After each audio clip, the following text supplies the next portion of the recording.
අප අතර සැඟවුණු පිටසක්වලේ මේ දෑස දෙස මොහොතක් බලා සිටින්න. මේ සිනමා පටයක එන මනක්කල්පිත රූපයක් නම් නෙවෙයි.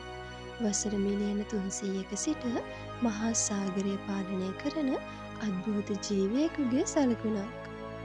විද්‍යාඥයන් පවා මවිත කරවන මොවුන්ගේ ජාන සැකැස්ම කෙතරම් සංකීර්ණ දෙයක් ඔවුන් පෘථිවියට අයත්දැයි සිතීම පවා අසීරුයි. ඔවුන්ගේ නහර තුළ ගලා යන්නේ නිල් පැහැති රුධිරයයි.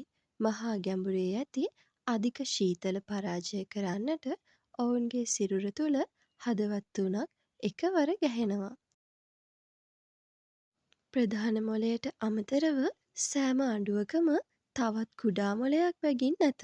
සෑම අඩුවකටම ස්වාධීනව රස බැලීමට, ස්පර්ශ කිරීමට සහ තනිව තීරණ ගැනීමට පුළුවන්. ඇසිපිය හෙළන සැනින් ඔවුන් නොපෙනී යන්නත් හරිම දක්ෂයි.